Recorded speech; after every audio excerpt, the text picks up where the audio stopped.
Okay, let us first pay homage to the triple gem together. Okay, now get yourself ready.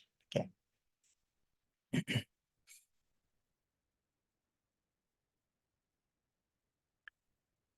อะระหังสัมมาสัมพุทโธภะคะวาพุทธังภะคะวันตังอภิวาเทมิ สวาคาโตภะคะวะตาธัมโมธัมมังนามัสสามิ สุปฏิปันโนภะคะวะโตสาวกสังโฆสังฆังนามามิ นะโมตัสสะภะคะวะโตอะระหะโตสัมมาสัมพุทธัสสะนะโมตัสสะภะคะวะโตอะระหะโตสัมมาสัมพุทธัสสะนะโมตัสสะภะคะวะโตอะระหะโตสัมมาสัมพุทธัสสะ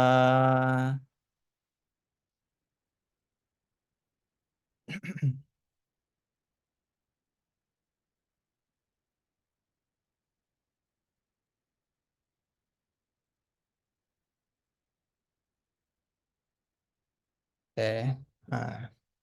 Hello, good afternoon, everyone. So welcome back to our um, Naptam class, the history of the life of the Buddha. So let's see how many people join our class today. Yeah. นมัสการหลวงพี่วรวุฒินมัสการหลวงพี่บรันดอนหลวงพี่เควิน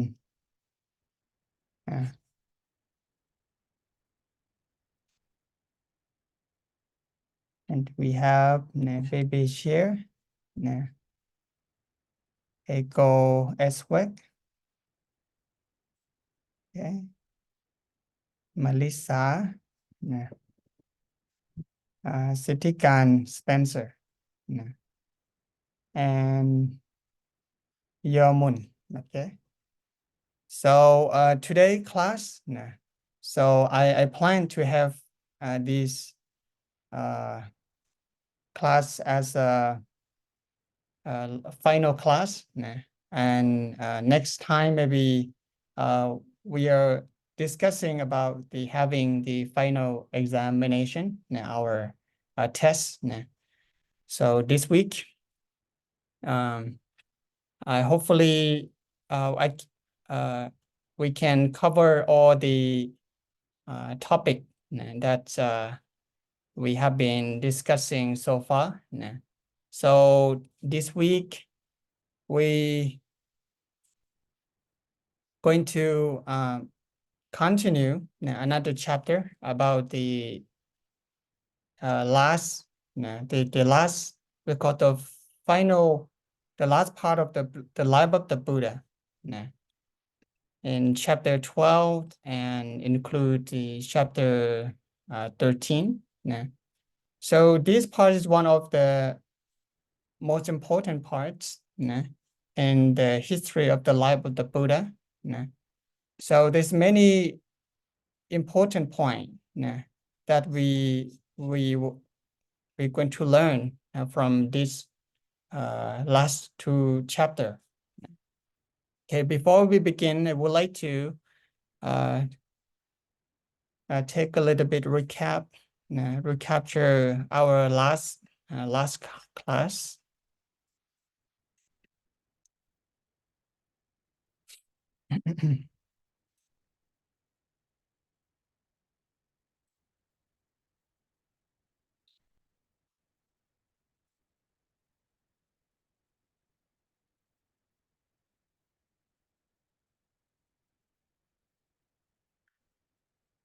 So in the previous class, we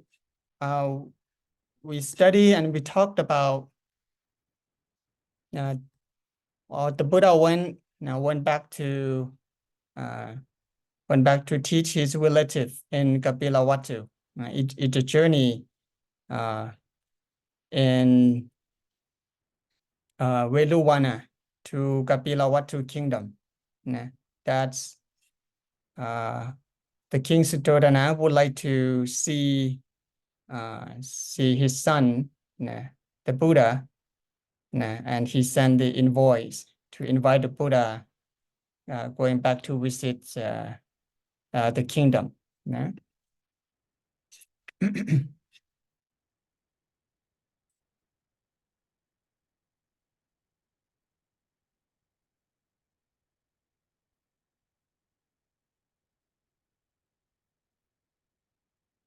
Okay, so this is the topic of last week that we cover the two chapter 10 and chapter 11. So the first part that we mentioned in the chapter 10 is about the journey to Kapilavatthu. He went back to teach his father, King Suddhodana, and that he taught his relative from the king Suddhodana, his father, to his wife and his son, and other relatives, includes the other prince, and later on follow and became monk.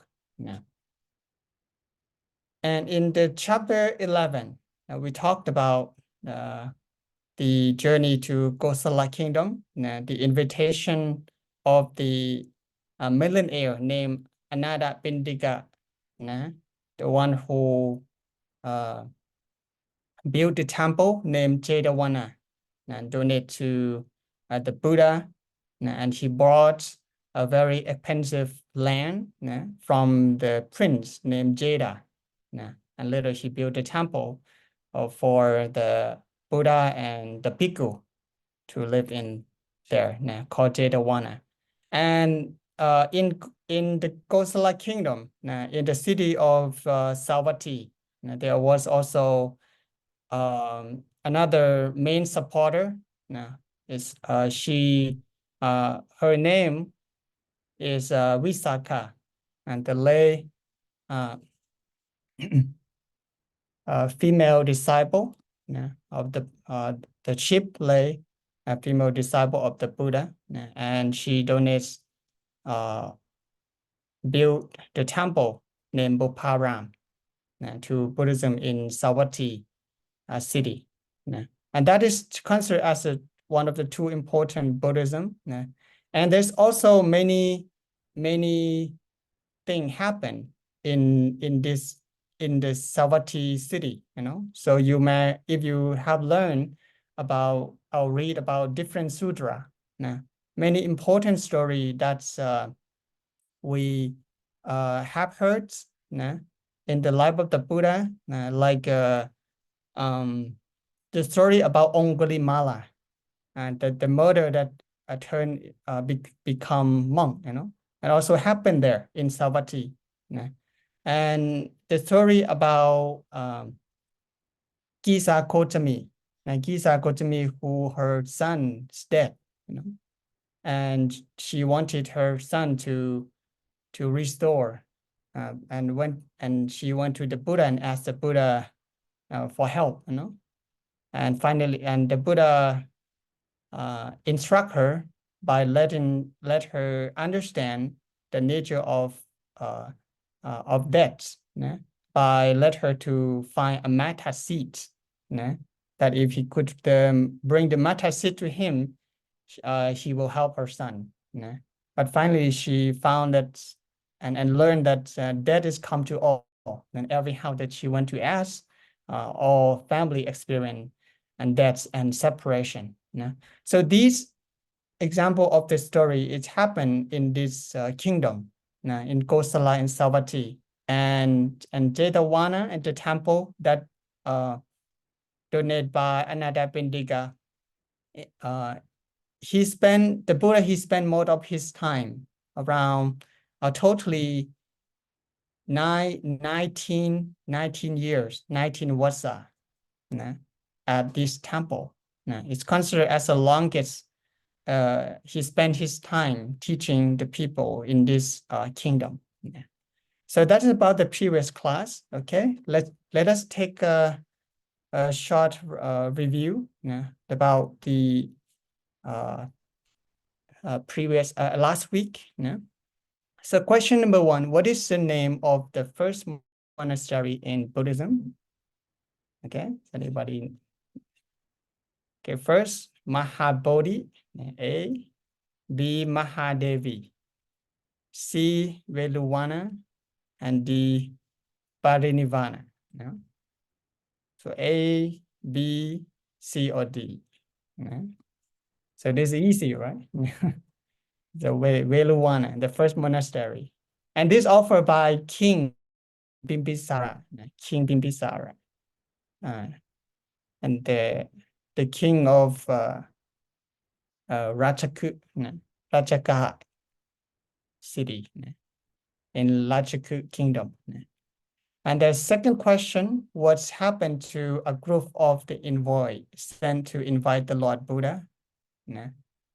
So from the last class, did you remember how many times he sent the envoy and a group of children to invite the Buddha by King Suddhodana, who missed the last class, and we can take this to recap about this part. Okay, anyone? So A, they all came back. I came back from Kapilavatthu. Come back to Kapilavatthu. They all attained arahatship. They all failed to see the Lord Buddha, and they were all killed during the journey.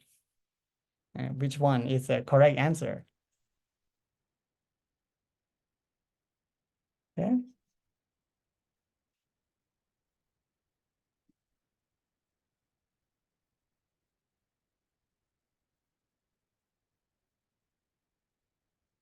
All right.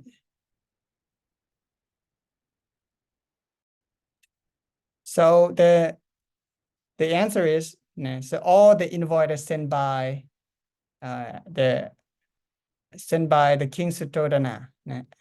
So it's been totally not 10 times, and the last time it was successful. And all the invited sent to invite the Buddha. After they listen to the Dhamma, the teaching of the Buddha, they all attain arahantship. The correct answer is B.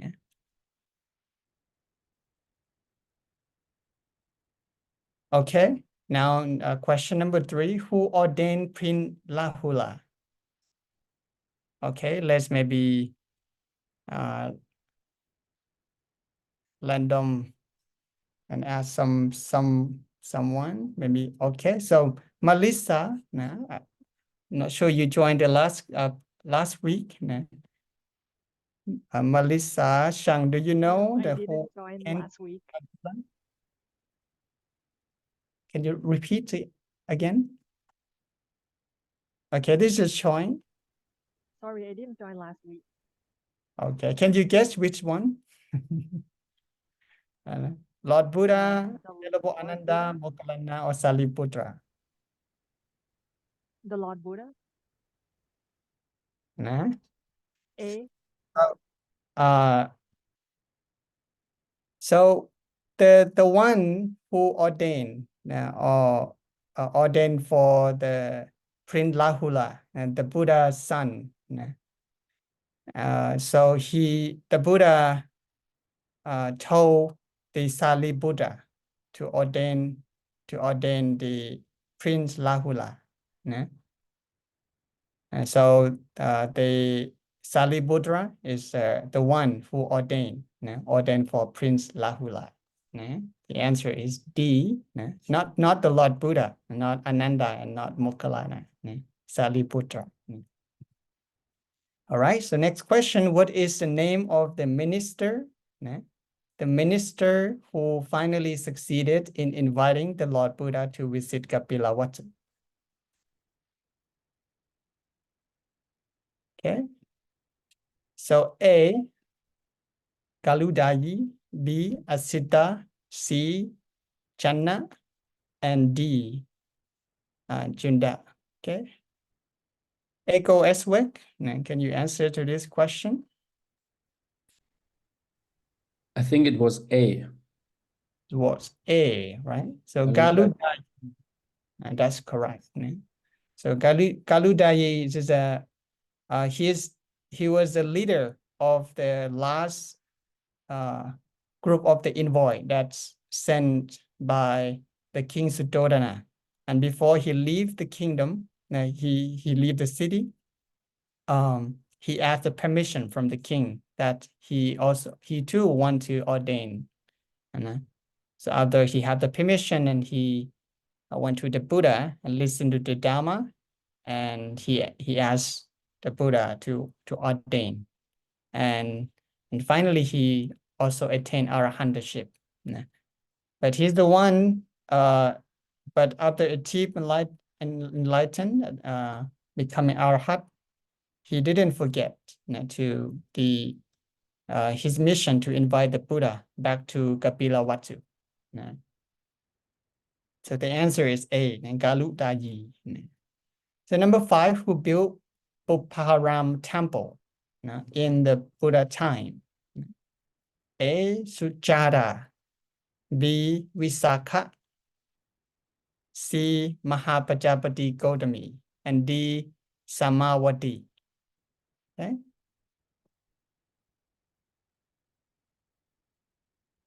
Does anyone, if you know the answer, and you can unmute the microphone and share with us here. From the previous class, and we talk about the two important temple beside Chetavana in Savatthi. So Visakha. Visakha, the Visakha. So and the behind of building this temple, she forgot her jewelry in the temple, and she brought the jewelry back and donate her money to the temple, and use that money to build the temple and named Buparam, which is one of the main temple that's there's 2 floors. That the first floor there are 500 rooms for bhikkhu to stay, and the second floor there are also 500 rooms, and they totally did 1,000 rooms in this temple. So I couldn't imagine how big the temple is, and that can contain 1,000 of people in that temple. But in the present time, we hardly see any evidence about this temple. It's remained only the Ashoka pole that's remain about the historical site in this place. Okay, question number 6, Anandapindika literally mean. Okay, what does this term mean?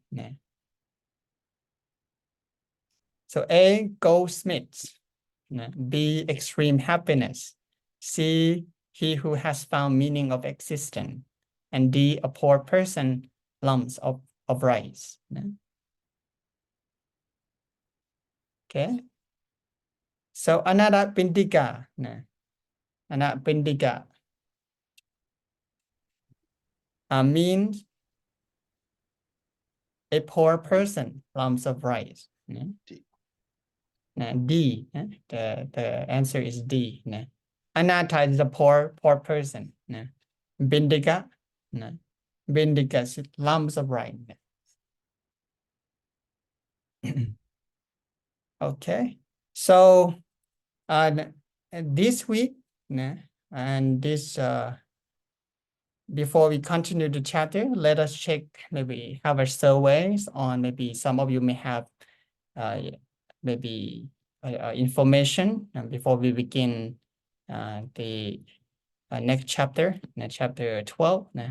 Who is the Lord Buddha personal attendant or assistant?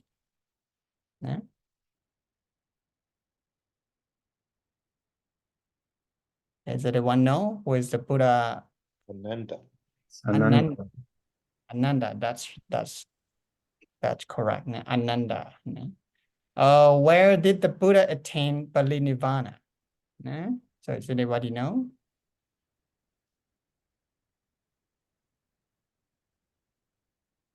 Okay. And the last disciple of the Buddha name, what is the name of the last disciple of the Buddha?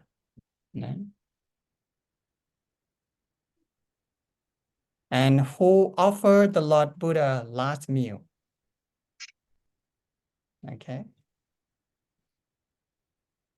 And the last meal that the Lord Buddha ate is called. So what kind of food that the Buddha ate before he attained nirvana? Okay, someone said Kusinaga. Okay, Kim Ma. Okay, answered that Kusinaga. And Supata. Supata is the last disciple of the Buddha, right? And Junda. Junda is the one who offered the last meal to the Buddha. All right, so this are we going to take a look and explore in this point in chapter 12. So Parinibbana, and the Buddha attained complete the nirvana. So according to the Mahaparinibbana Sutra, so it's mentioned about a detail about how the Buddha, what the Buddha did before he attained the Parinibbana. So it's one of the longest story, the longest sutra in Dipitaka. So this sutra, there's a many important point that the Buddha, when he traveled from different place, different village, different kingdom, to teach the monk and taught a many different group of the people.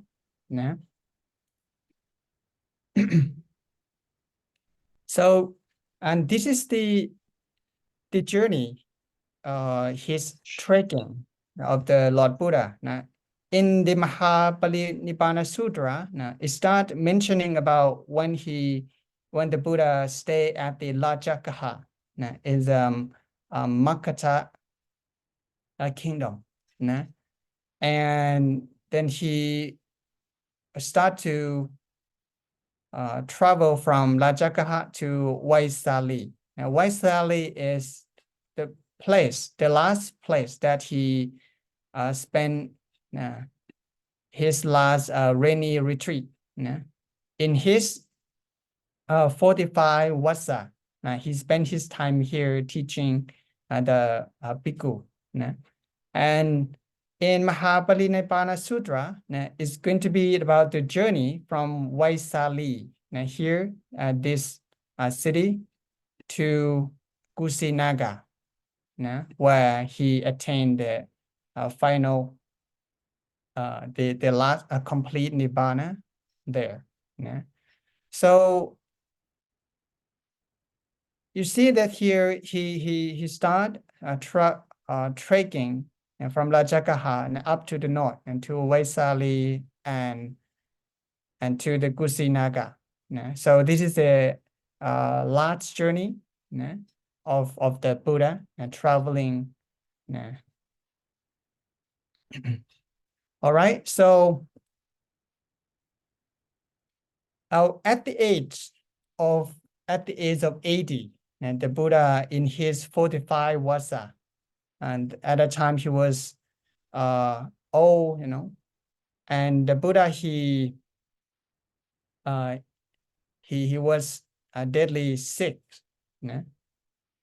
so the sickness bothered his body, so and before he made his foretelling, making prediction about his final passing, and at that time he was 80 years old, and the last place that he before the last rainy retreat, he was at the village of Pewalu, of the city of Vaisali, his last vassa, last rainy retreat, and then at that time he was very gravely sick, and he was able to continue his trekking, and he was able to calm down, suppress his sickness by meditation practice, which is the meditation practice that he applied to suppress his sickness, is called the four path of accomplishment, or Itipada 4, like fashion or view, efforts, and thought and investigation. So in Mahaparinibbana Sutra, so the Buddha said to Ananda that now I am frail, Ananda, old age, far gone in years, and this is my 80 years, and my life is spent even as an old cart. Ananda is held together with much difficulty, so the body of the Tathagata is kept going on only with support. So it means that his body, his old, his body like a poor vehicle that's being held together with the bamboo.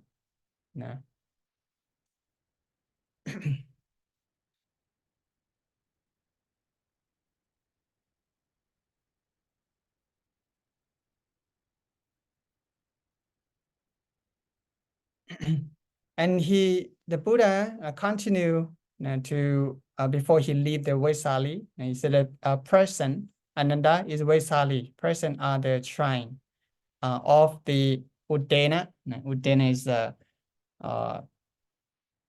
village and kingdom. Go Dhammaka, Sattamaka, Puthu Putta, Sadantata, and Chapala.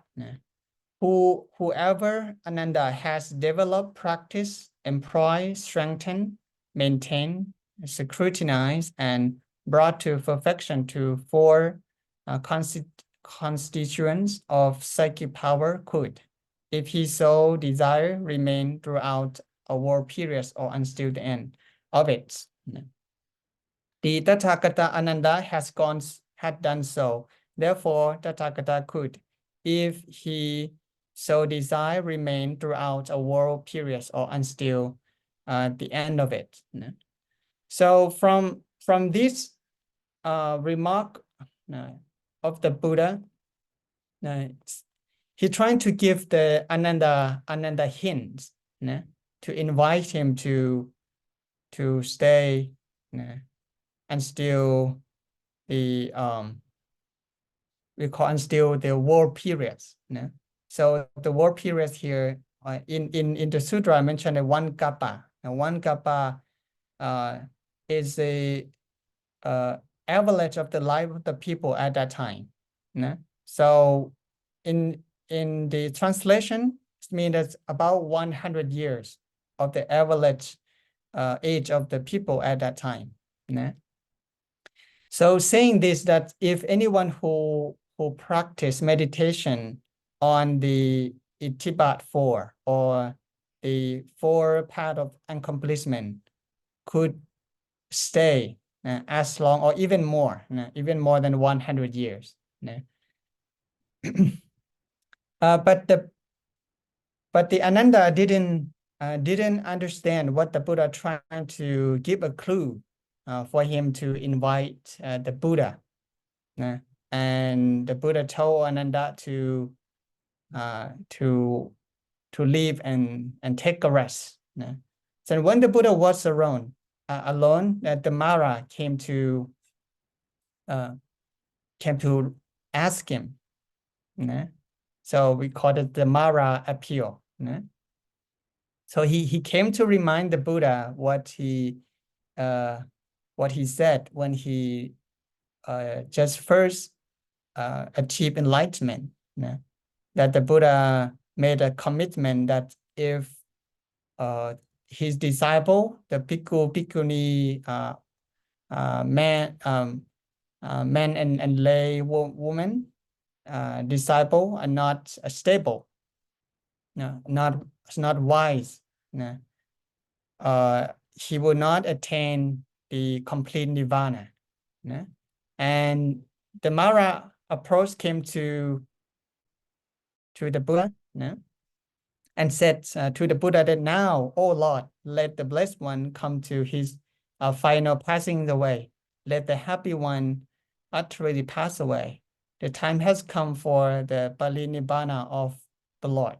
Then the Mara asked the Buddha to attain Parinibbana by addressing what the Buddha told him when he first newly attained achieved enlightenment, and said that for the blessed one, O Lord, spoke these words to me, like that the Buddha used to spoke to the Mara. I shall not come to my final passings away, evil one, and still my bhikkhu and bhikkhuni, layman and laywoman, have come to be true disciple, wise, well disciplined, ebb and learn, preserver of the Dhamma, living according to the Dhamma, abiding by the appropriate conduct, and having learned the master word, are able to expound it, preach it, proclaim it, establish it, reveal it, explain it in detail, and make it clear and still when adverse opinions arise, they shall be able to refute them thoroughly and well, and to preach this convincing and liberating Dhamma. So this is what the Mara repeats the word of the Buddha to remind him that now all the Buddhist four Buddhist community already settled, and the Mara came to appeal him. And then the Mara continued, said, and now, O Lord Bhikkhu and Bhikkhuni, layman and laywoman, have come to the Blessed One, disciple in just this way. So, O Lord, let the Blessed One come to his final passings away. The time has come for the Parinibbana of the Lord. So the Mara actually came trying to bother the Buddha many times. If you have a chance to read the sutra, that there's many different forms of Mara, and in the scripture mention different kind of Mara. So the Mara that's we call the Mara that's in the celestial as a celestial being, and the Mara as a death, the Mara as a thought, the Mara as a aggregate Mara, Nakanta Mara. So, and this is considered as a celestial, we call celestial the Mara that's celestial in the Sikh heaven, that he felt jealous of the Buddha, and see that the Buddha will go beyond his authority. So he tried to come to bother the Buddha many times, but every time the Mara just fell. But this time, it's work. Then the Buddha finally he made his relinquish for his will to leave, and reply to the Mara that, do not trouble yourself, evil one, or Mara. Before long, the Parinibbana of the Tathagata will come about. In this consciousness, it come about in 3 months. In 3 months hence, the Tathagata will utterly pass away. So this is the answer from the Buddha to the Mara. And suddenly there was a tremendously earthquake, so when he relinquished his will to leave, so all the celestial drums playing, so after earthquake, so the Buddha having foretold the time of his passing away. So at that time, the Buddha and the Bhikkhu were at the Bawa Jediya in Vaisali. So the earth suddenly quaked, and loud sound of celestial drum was in the air, and to amazement of Venerable Ananda. So Ananda then came to the Buddha and asked the reason about the earthquake. So he was very amazed that, oh, this it's just a amazing thing that's happening. And he asked the Buddha told him the reason of 8 reasons that's caused the earthquake. So one, the Buddha said that it's happened due to natural causes. And 2 is someone having supernatural power make it happen. We have psychic power. And number 3, the Bodhisattva, the Buddha to be depart from the Dusita, the 4th heaven, Dusita realm, and descend into his mother womb. And 4, when the Bodhisattva come out from his mother womb. And 5, when the Buddha become fully enlightened. And 6, when the Buddha set rolling the excellent wheel of the Dharma. So when he gave his first sermon. And 7, when the Lord Buddha renounced his will to live on. And when the Buddha come to pass away into the state of Nirvana. So after the Buddha addressed about these 8 causes of earthquake, Ananda knew immediately that the Buddha just made his renounce for his will to live on. And he immediately made an appeal, invite the Buddha to stay longer. And Ananda said, as the Buddha, may the blessed one remain, O Lord. May the happy one remain, O Lord, throughout the world periods, or for 100 years, for a welfare and happiness of the multitudes, out of compassion for the world, for the benefits of well-beings and happiness of God and men.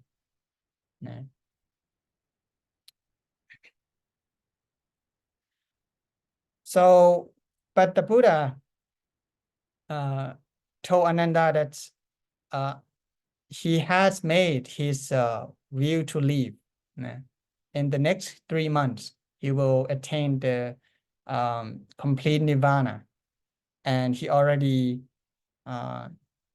told the Mara make a commitment, and his commitment cannot be undone. Said that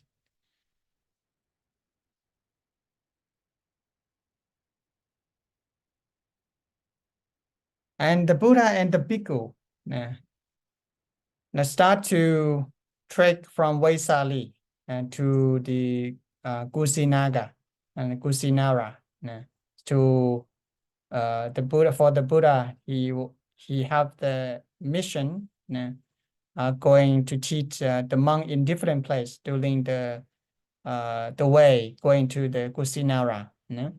And he spent his last time look at the Vaisali.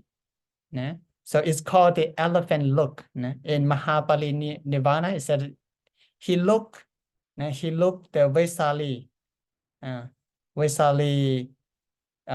for the last time, like an elephant, turn his head back and looking at the city. And said that then blessed one getting ready in the full moon. And the full moon took bow and rope and went into Vaisali for alms. After alms round and meal, on his return, he looked upon Vaisali with the elephant look and said to the Venerable Ananda, this Ananda is the last time that the Tathagata will look upon Vaisali. Come, Ananda, let us go to Bandakama. And he continued trek and went to another village.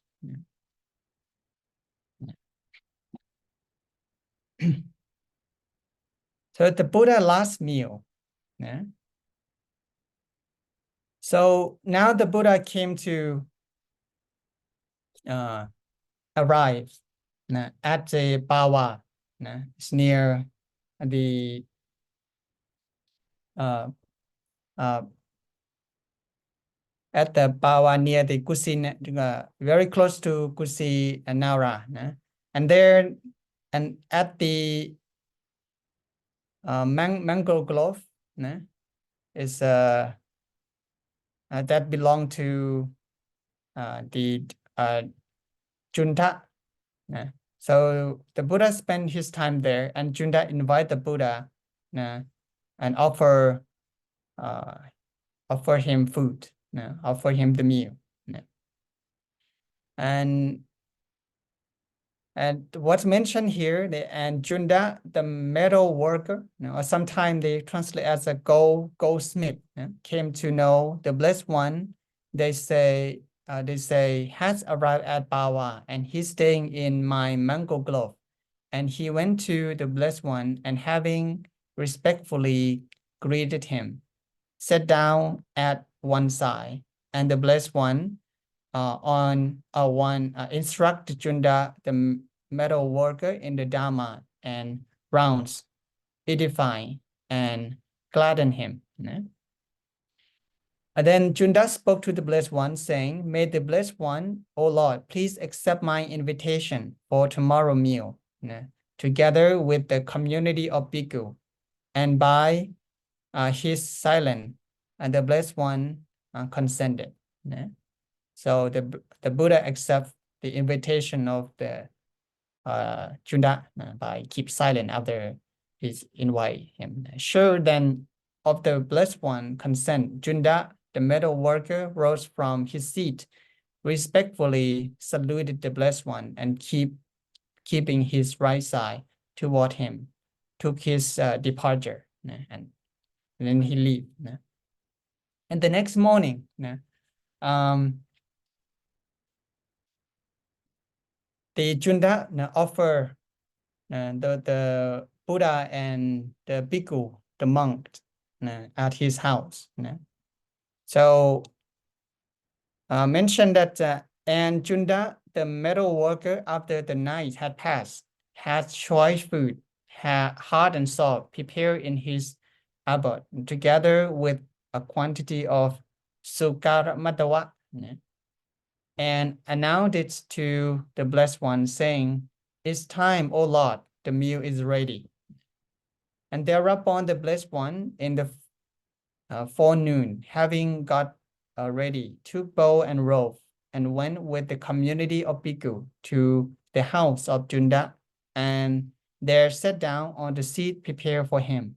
And he spoke to Junda saying, with the Sukara Matawa, and you may prepare, Junda, you may serve me with the other food. Hard and soft, you may serve the community of Bhikkhu. So Sukara Matawa, so it's been a long time. So many different interpretation that's an argument in the Buddha last meal, So what actually Sukara Matawa really is, Some interpretation translates as the meat of young pig. So some said it is a mushroom. It's a mushroom that the Buddha or the pig like to eat. As it comes from the term sukara. Sukara means pig. So matawa, it means soft. So some interpret that it means the young pig, the meat of the young pig. But they also could translate as vegetable, and that's considered as a kind of mushroom that the pig like to eat. It's called the Sukara Matawa. So whatever Sukara Matawa is. So after the Buddha, he had this kind of food. His illness became even worse. So we don't know exactly because of the food or because of his aging that's caused his illness to become worse. Then Buddha told the Junda after he knew that this food is only him that could eat. So he just told the Junda to bury the Sukara Matawa, knowing that among no one can digest this kind of food, pickles, and even the celestial being of God. So mentioned here said that whatever Junda is left over the Sukara Matawa, bury that in the pit. For I do not see in all this world with its God, Mara and Brahma, among the hosts of ascetic and Brahmin, gods and men, anyone who could eat it and entirely digest it except the Tathagata alone.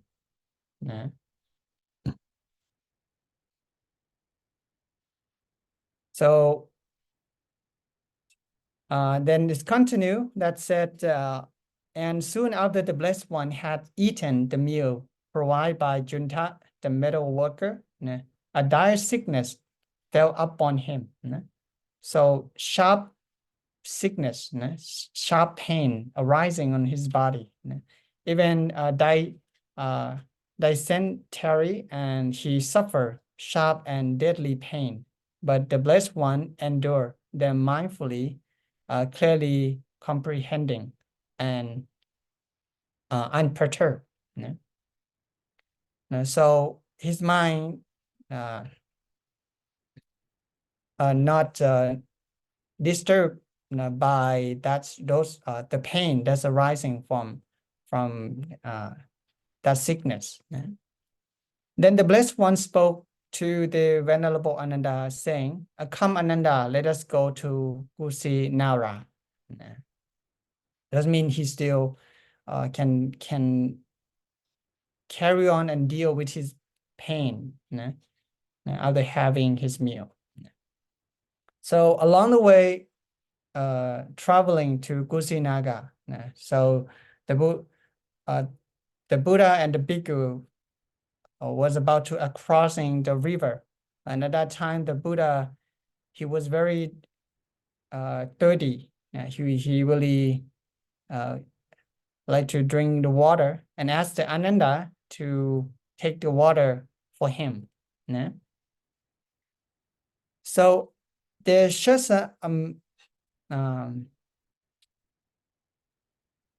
at that time, when the Buddha asked Ananda to bring the water for him, the Ananda found that the water is not clean, it's muddy, and because the Kalawan, the oxen, Grover's oxen just crossed the river and caused the water to become muddy. So in the sutra said that, and the Blessed One sat down on the seat prepared for him and said to Venerable Ananda, please bring me some water, Ananda. I am thirsty and want to drink. And the Venerable Ananda answered the Blessed One, but just now, Lord, a great number of carts, 500 carts, have passed over, and the shallow water has been cut through by the wheel, so that it flows turbid and muddy. But the Gakuta River is the name of the river that Venerable want to take. That is the next. There's another river that if they arrive there, they could have maybe cleaner water. Lord is quite close by, and its water are clear and present, cool and translucent. It is easy to approachable and delightfully place. There the Blessed One can quench his thirst and refresh his limbs. But a second time, the Blessed One made his request, and the Venerable Ananda answered to him as before. And then for a third time, the Blessed One said, please bring me some water, Ananda, I'm thirsty and want to drink.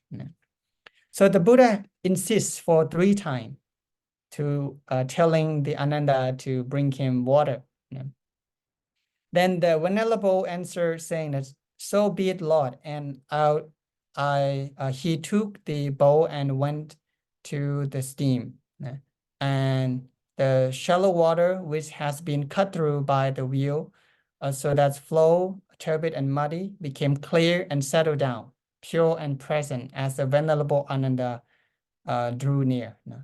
So when the Venerable Ananda went nearby the river, so amazingly the water became clean and clear, And Venerable Ananda thought that marvelous and most wonderful indeed is the power and glory of the Tathagata.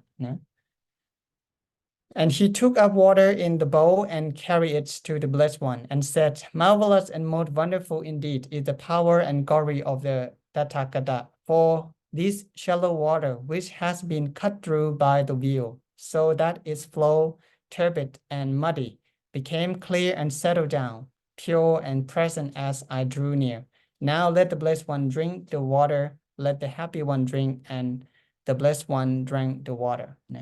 So finally, the Buddha had clean water to drink. So in this time, why the Buddha have to insist the Ananda for 3 times? So it's mentioned that because of the formal karma, the past misdeeds of the Lord Buddha, that one of his existence, he was the leader of the Kalawan, and when they reached at the river, he didn't let the oxen to drink the water because he found that the water is not clean, and he just let the oxen feel dirty, thirsty, and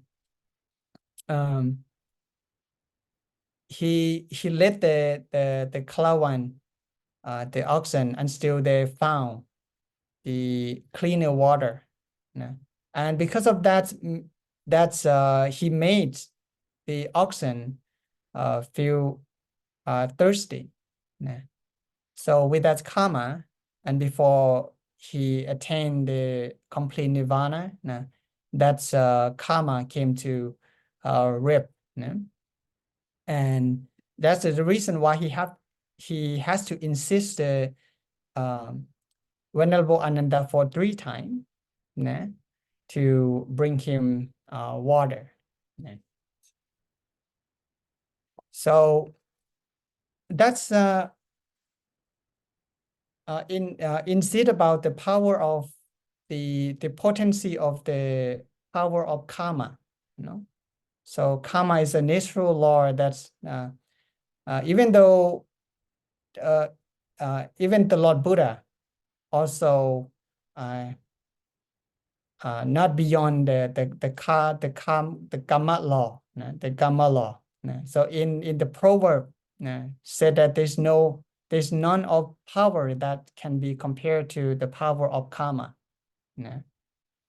So whatever, sometimes it said as whatever good or bad that we do, whatever karma that we do, so the consequences is not gone away. So Buddha mentioned, Buddha was mentioned as it's like a cart that's following the footprints of the cow. It's like a shadow that's following person everywhere. That is showing the power of karma, that even the Buddha also he have to repay for his own misdeeds from this situation. Reliving Junda remorse. So the Buddha were afraid that the Junda will feel regret that he offer him food and caused the Buddha to attain complete nirvana. And the Buddha told the Ananda and to relieve the Junda remorse. That's by explaining the two most important offering in his time that give equally fruits. And said here there are two, Buddha mentioned that there are two offering of food which are of equal fruition, of equal outcome, exceeding in grandeur the fruition and result of any other offering of food. Which two?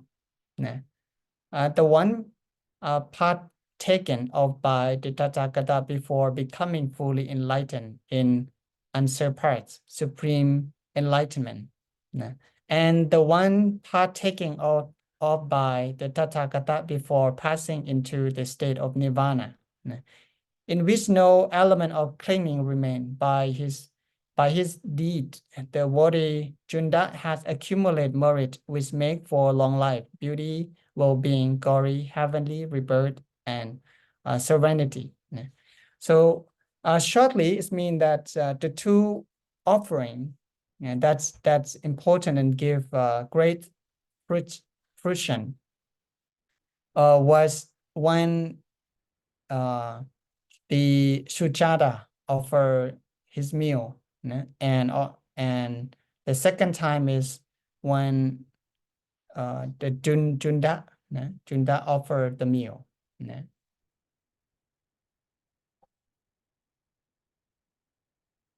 And the last place to rest. And finally, the Buddha arrived at Kusinara. And he ordered Ananda to prepare the couch for his rest. And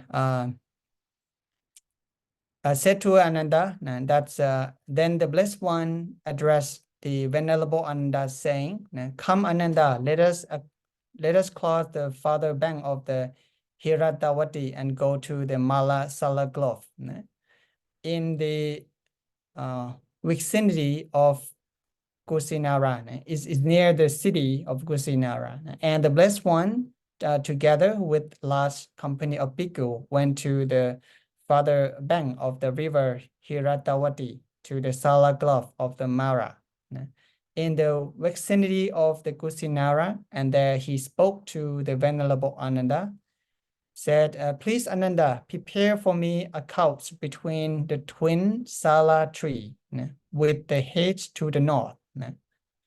I am I'm tired, Ananda, and want to lay down. And the Venerable Ananda did as the Buddha one, the Blessed One asked him to do. Then the Blessed One say, lay down on his right side in the right arm posture, resting one foot up the other. And so dispose himself mindfully and clearly comprehending. So this is the last laying down of the Buddha. After he lay down this time, and he and never like having any other posture. Then after he lay down, there were many celestial beings came down from the heaven and worship him by fulfilling him and worship him by flower, celestial flower, and playing and the celestial music for him. So there in the sutra mentioned Ananda, the twin Sala tree are in full bloom, though it is not the season of flowering, and the blossom rain upon the body of the Tathagata and drop and scatter and are drawn upon it in worship of the Buddha, of the Tathagata. And celestial coral flower and heavenly sandalwood powder from the sky rain down upon the body of the Tathagata and drop and scatter and are drawn upon it in worship of the Tathagata. And the sound of heavenly voice and heavenly instrument make music in the air out of reverence for the Tathagata. So that is not the time, it's not the season that's normally the Sala tree will bloom and give out the flower. But when the Buddha laying down, so amazingly this twin Sala tree fully bloom and to worship the Buddha. Yet it is not thus, Ananda, that the Tathagata is respected, venerate, esteem, worship, and honor in the highest degree. But Ananda, whatever bhikkhu, bhikkhuni, layman, and laywoman abide by Dhamma, live uprightly in the Dhamma, walk in the ways of Dhamma, it is by such a one that the Tathagata is respected, venerate, esteem, worship, and honor in the highest degree. Therefore, Ananda, that should you train yourself, we shall abide by the Dhamma, live uprightly in the Dhamma, walk in the way of the Dhamma. So then the Buddha take this opportunity to teach the Ananda and the bhikkhu that's the greatest worshipping is not about worshipping by flower, by music, by those kind of a beauty thing. And Buddha, he encouraged, he supports, that's the best, the highest degree in worshiping him is to follow the Dhamma and to follow the teaching.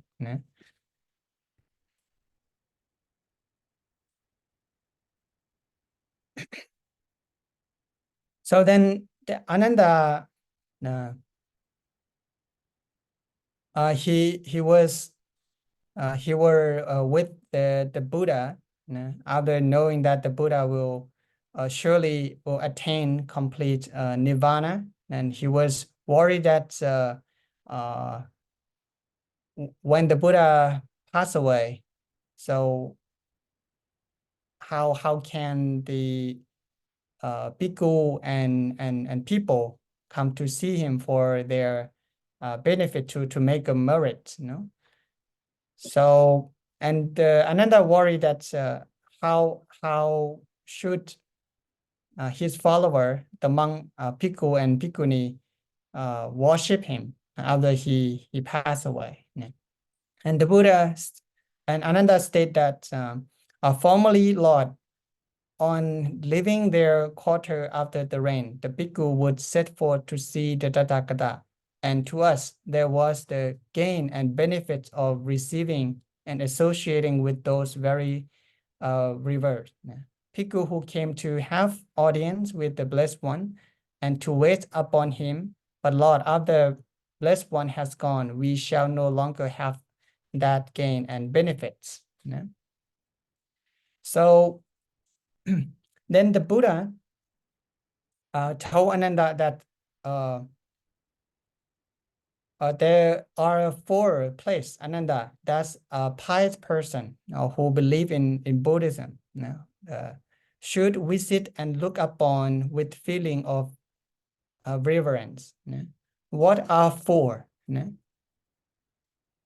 And Buddha told Ananda that these Ananda are the 4 places that a pious person should visit and look upon with feeling of reverence.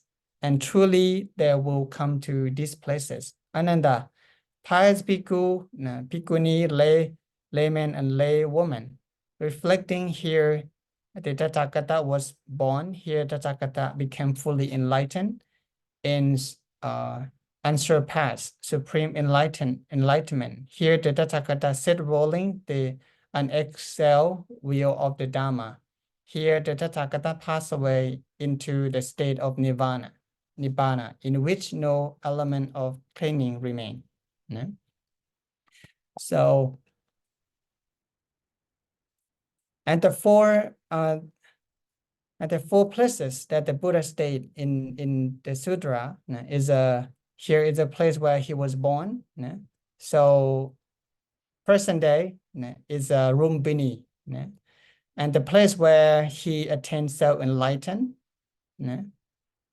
So present day is Buddha Gaya. And the place where he gave the first Dhamma lecture, Dhamma teaching, he taught the Dhamma Jakapavatana Sutta. It's in present day is Sanat, or Isipatana. The place where he attained complete Nibbana. At Kusinara, place where he attained final passing.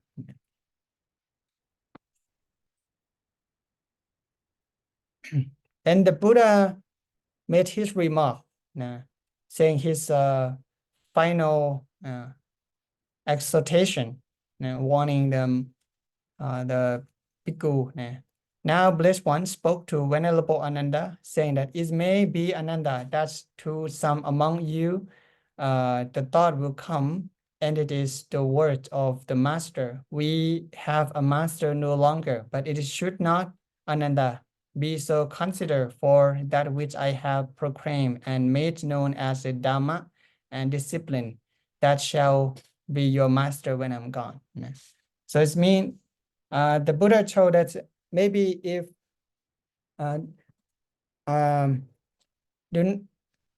some monk may wonder that after he passed away, who will be the teacher, who will be the master.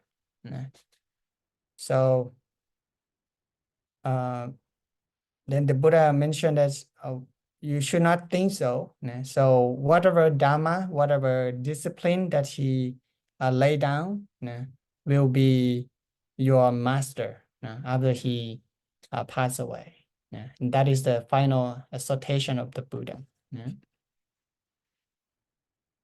And the Buddha continued and stating and addressing. Then Ananda asked the Buddha about how to treat women, how monk treat women. And the Buddha advised the Ananda that if it's not necessary, it's better not to look at them. And if it's necessary to look at them, Buddha advised that it's best not to speak to them. And But if it's necessary to speak to them, Buddha mentioned a monk should only say what is useful. He must keep his mindfulness intact. He must not be influenced by lust or craving. He must not behave. See here, behave inappropriately, physically and verbally. He must conduct himself appropriately. So that is included in the Mahaparinibbana Sutra.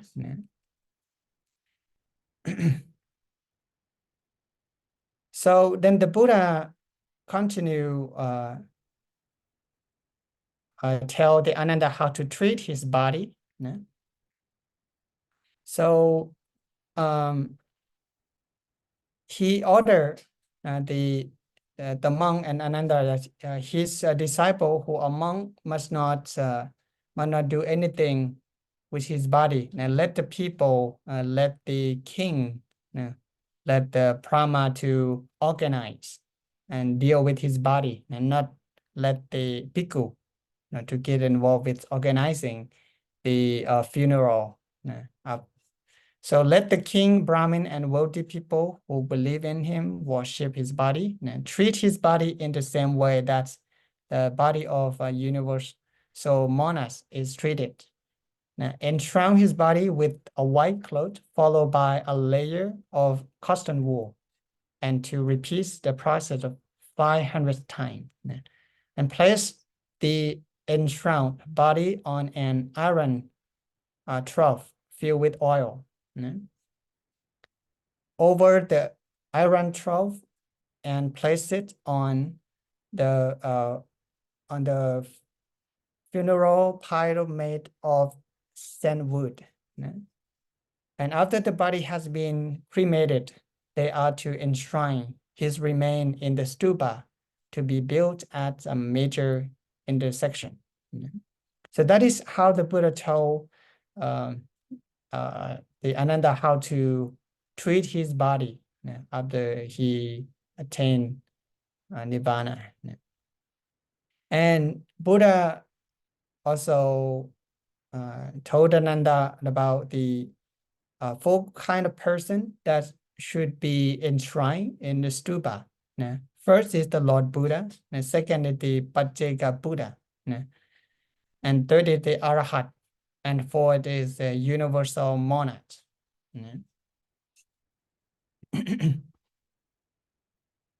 So while the Buddha telling about his how to treat his body, the Ananda, he felt very deeply sad, knowing that his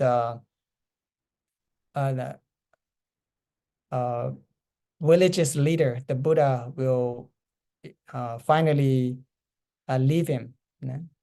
And he went inside the room and closed the door and put his head again at the door and crying, and crying and said that, oh, Lord Buddha, so he used to, I used to live and stay with him like a wife, staying with him almost all the time.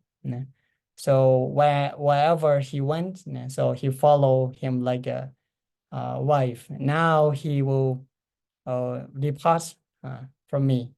So he himself not achieving the Arahata yet, just having the only the Sotapanna. So the Lord Buddha just leave me too soon. So the crying, and Ananda and the Buddha then told the monk to call the Ananda. And after the Ananda came to stay near the Buddha, and the Buddha comfort him, saying that enough, Ananda, do not grieve, do not lament for having I not taught from the very beginning that with all that is dear and beloved, there must be change, separation, and sovereign. Of that which is born come into being, compound and subject to decay. How can one say, may it not come to dissolution? And there can be no such state of thing. Now for a long time, Ananda, you have served the Tathagata with loving kindness indeed, word and thought, graciously and presently, with a whole heart and beyond measure. Great good and have you gather. Ananda, now you should put forth energy, and soon you too will be free from the trend. So this is how the Buddha by word of the Buddha that comforted Ananda.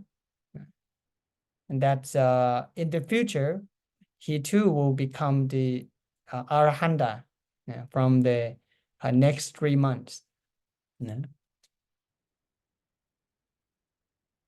And the Buddha continue, comforts, praise the Ananda as the one who foremost in personal assistant of the Lord Buddha. And Buddha said, behold, monk, all of the monks who were the personal assistant to all of the previous Buddha, none was superior to Ananda. And all the monks who will be the personal assistant of all the future Buddha, none will be superior to Ananda. So whether the Buddha assistant in the past and in the future, so no one will be compared to the Ananda. So behold, monk Ananda is a Sikh. He does everything wisely. He knows when it is the right time for the disciple to see the Tathagata. He knows when the bhikkhu should see him, when a bhikkhuni should see him, when a male lay devotee, when a female lay devotee, a king, a minister, a court official, or even a heretic disciple should see him.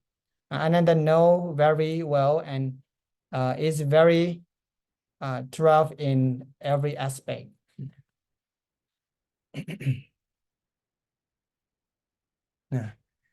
Then the Buddha continue other comfort and praise the Ananda. And Ananda requests the Buddha that to attain the complete nirvana in different city, and said that let it not be Lord, that the blessed one should pass away in this mean place, this uncivilized township in the midst of the jungle, a mere outpost of the province. There's our great city, Lord, Shata Jumpa, Rajakaha Sawati, Kesat Saketa, Kosampi, Benares. So it means that there are many other cities that is a great city. So the Ananda asked the Lord Buddha go and attain nirvana in other city, because he thought that Kusinara is a small and uncivilized country. But the Buddha said that, do not say that, Ananda. Do not say this mean place, this uncivilized township in the midst of the jungle, a mere outpost of the province. In time long past, Ananda, there was a king by the name of Mahasupatana, who was a universal monarch, a king of righteousness, a conqueror of the 4 quarters of the earth, whose realm was established in the security, who was endowed with the 7 jewels. And that king Mahasupatana Ananda had his royal residence here at the Kusinara, which was then called Kusawati, and the former name of the Kusinara in the past called Kusiwati, and it extends 12 yojana from the east to the west, and 7 from north to south.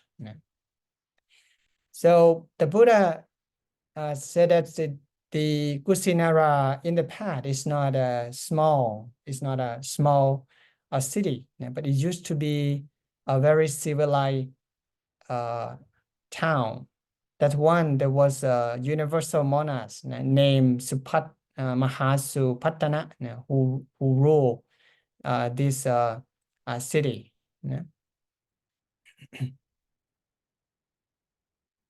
And then he thought that this is the most appropriate city that he will attain his complete nirvana.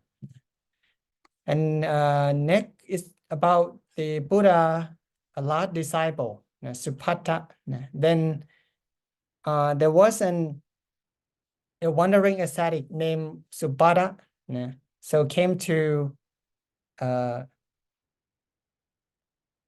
he wanted to talk to the Buddha because he has question to ask the Buddha, but Ananda didn't want him to disturb the Buddha and tell the Subhadda that don't disturb the Buddha.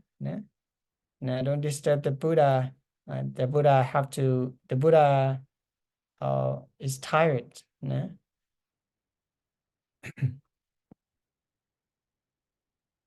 Then the Buddha heard about what the Subhadda and Ananda just conversation. And Buddha said that, stop, Ananda, do not refuse Subhadda. Subhadda, Ananda may be allowed into the presence of the Tathagata. For whatever he will ask me, he will ask for the sake of knowledge and not as an offense. And the answer I give him that he will readily understand. And the Buddha just like allow the Subhadda to see and have his question. And the Subhadda asked a question to the Buddha that there are venerable Gotama, ascetic and Brahmin who are head of great company of disciples who have large retinue, who are head of school, well known and renowned, and held in high esteem by multitude. Such teacher as Pulana Kassapa, Makali Kosala, Ajita Kesa Kambila, Pakutta Kesa Yana, Sanchaya, Pala Tipudra, Nikantara Nataputra. So these are the name of the great master at that time who have many followers and many disciples.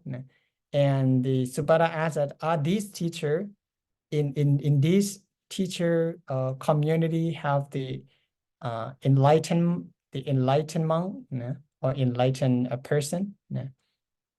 And he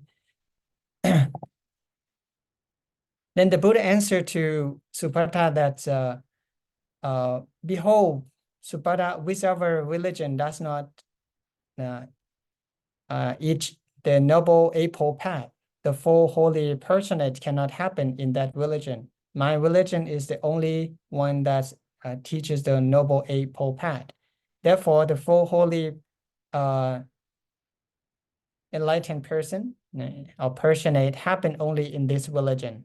Behold, Subhadda, if my disciple continue to practice righteousness, the world will not be devoid from Arahant.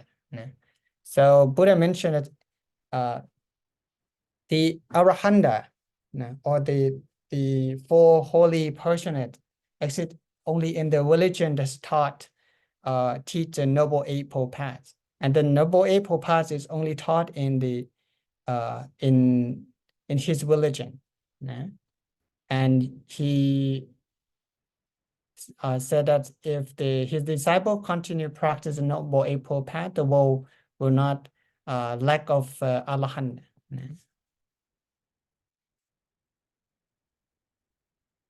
And the rule for ordaining ascetic of other religion. So the ordination of the Subhadda is quite special. So normally, if the monk of other religion like to come to ordain in join the community, join the becoming the Buddhist monk, he have to have to take the undergo spend his time training himself for at least 4 months or until the bhikkhu certify, and if he continue to ordain, become a monk, he later can ordain. But for the Supata is special. The Buddha just told the Ananda to ordain for him immediately after they listen to the teaching. So this is the 4 degree of saintliness. So, or the 4 holy personage. So first we call Sotapanna, a stream enterer. The second is Sakatakami, the one returner. Anakami, the non-returner, and the Arahanta. This is the Lord Buddha representative. So it may be, Ananda, that's to someone among you, the thought will come, and it is the word of the master. We have a master no longer, but it should not, Ananda, be so considered for that which I have proclaimed and made known as the Dhamma and the discipline that shall be your master when I'm gone. It means that the teaching will represent the Buddha after he passed away. The rule for addressing each other. Then another, the Buddha continue mention about how to call each other. After he passed away, then said to Ananda, Ananda, whereas now the bhikkhu address one another as friend, let it not be so when I'm gone. The senior bhikkhu, Ananda, may address the junior one by their name, their family name, or as friend. But the junior bhikkhu should address the senior one as Venerable Sir, or Pante, in a Pante, or your reverence. So like for the younger one, we can use the term avuso, like that. And for Venerable Sir, means Pante, or Ayasama.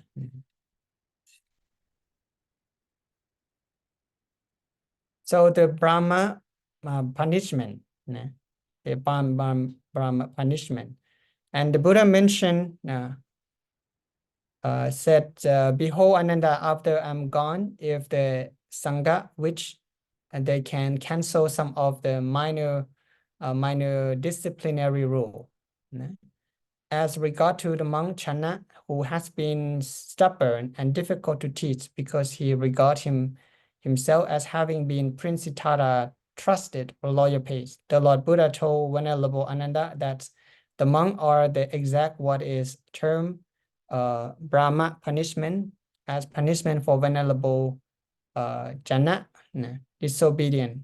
It means that the Sangha was to allow Venerable Ananda to say or do whatever he wants. They were to ignore him altogether. So that's the Buddha laid down is the way to punish, to having a Brahma punishment by in the group, and let the Sangha not to associate, or just ignore whatever the Venerable Channa do.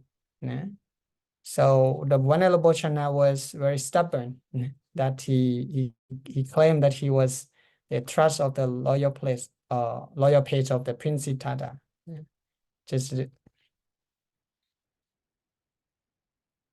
Then the Buddha asked the Sangha if anyone have any question before he attained the final passings away. Take this time to ask his question, and Venerable and all the bhikkhu surround around there just remain silent, And Venerable Ananda said that, oh, this is amazing, and no one have any words or any question to the Lord Buddha.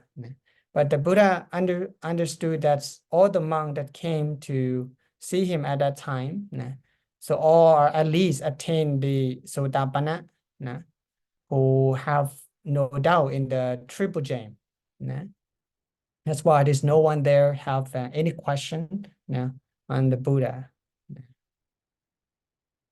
And finally, the Buddha addressed his final advice, final words, and said that, "Behold now, Bhikkhu, I exhort you, all compound things are subject to vanish. Strive with earnestness." So that is the last words of the Buddha. And after he addressed this sentence, he no longer spoke anything. So it could be summarized that his teaching, the teaching of the Buddha, can be summarized in a single word, that is heedfulness or mindfulness or sati. So not to be neglected in life. Now with the then the Buddha, he then entered a different jhana, and he meditating and in preparing for attaining the complete nirvana. And he went from the different jhana, from the non-form jhana to the different jhana, and he went from the first jhana, and then still he attained the complete nirvana. At that time, before the Buddha, he attained the complete nirvana, the Venerable Anuruddha, who have a celestial eye, and know that the state of the Buddha, he in the absorption of meditation in the jhana, and the Ananda asked the Anuruddha that have the Buddha attain a complete nirvana, and he said it's not. The Buddha here in the jhana, in different jhana. So in his attaining the complete nirvana, the Lord Buddha, he returned to the first jhana and entered the higher jhana from the first jhana, second jhana, third jhana, and fourth jhana. And finally, he attained the complete nirvana. So that is occur in the last watch of the full moon night. So in the full moon night, the 6th lunar month of Visakha Punlanami is another important day. That is the day the Buddha, he attained complete nirvana.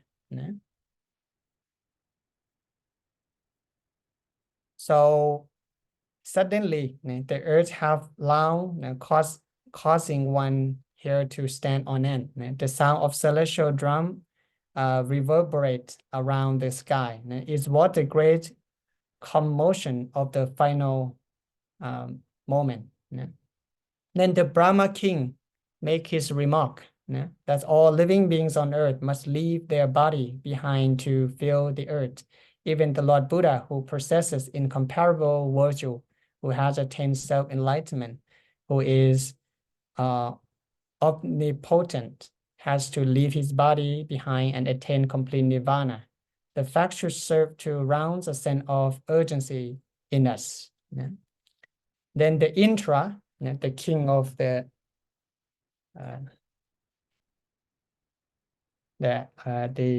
celestial being, made his remark that all compound things are impermanent. They come to be naturally and undergo deterioration naturally. They happen and they end. They cannot last. The extinguishment of such compounded things as the fire aggregate bring about true happiness, because the suffering associated with the birth, aging, and death has come to an end. Then Venerable Anuruddha made his remark, said that the Lord Buddha was steadfast and could not be perturbed by the eight worldly condition. His breathing has now stopped. He was not at all bothered by death.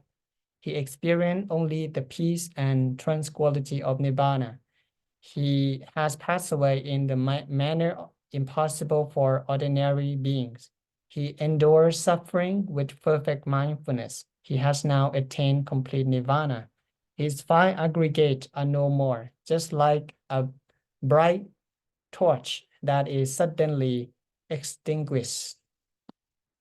And Venerable Ananda made his remark, said that when the Lord Buddha attained complete Nirvana, human beings and celestial beings alike can witness amazing event that bring one here to stand on.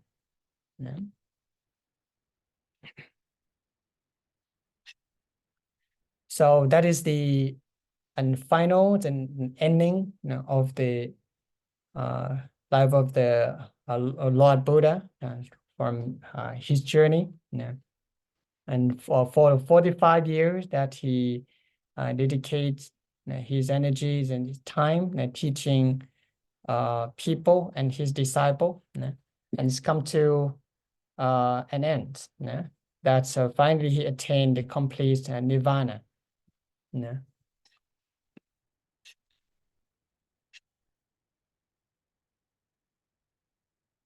All right, so from this chapter, so we have another chapter left, but I'm afraid that now our time is over. So maybe we can. What do you think? We can continue from the next week, or we can continue here. All right, from here, does anyone have any question? No, anything you would like to share with the class?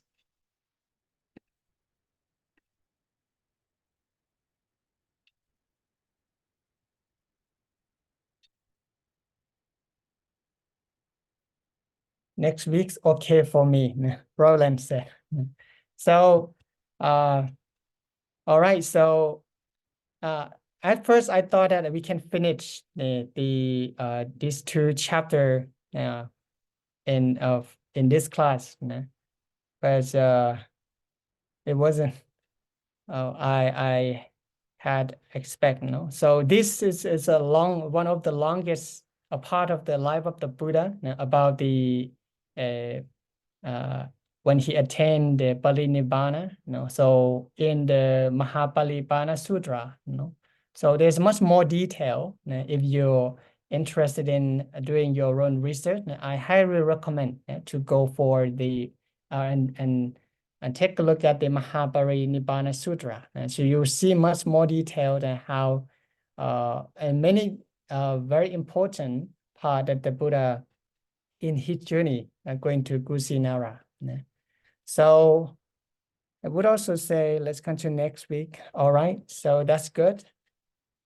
Okay, so next week we're going to maybe take a little bit time talking about after the Buddha passed away. After the Buddha passed away, what did they do with his body? And we're going to summarize throughout all the topic. I'm also maybe if we have time, I'm going to give a guideline of what's which point does I'm going to put on the examination. So I'm going to clarify how we're going to take our final test. Okay.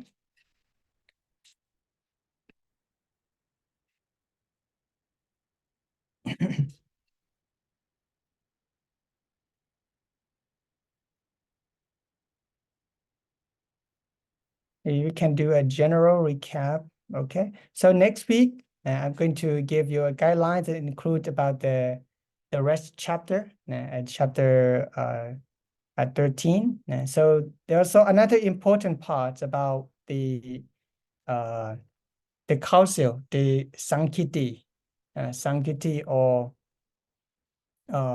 we call it Sangayana. The recitation is a traditional way to preserve the teaching, because there was a problem after the Buddha passed away, So at that time, when the Sariputra is still alive, he is the one who start having an idea to preserve the teaching of the Buddha, because in the case in another religion in Jainism, when the Mahavira passed away, and suddenly his disciple just divided into different parts. So, and that is going to be the situation that happened after the Buddha passed away, and we're going to take a look at that point for the next week, and include about how we're going to arrange and our final test. Okay. All right. So anyone have any question here? Nah.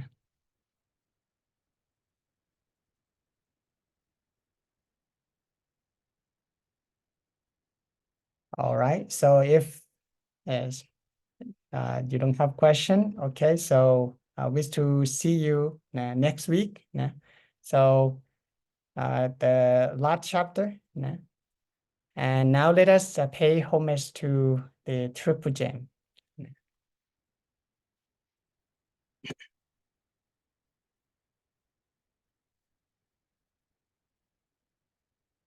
Arahang Samma Sambuddho Bhagava Buddhang Bhagavantang Abhivademi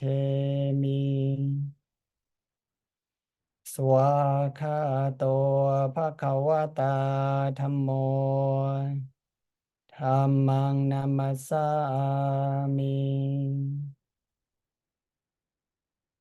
Supatipanno Bhagavato Sāvaka Saṅkho Saṅghang Namami.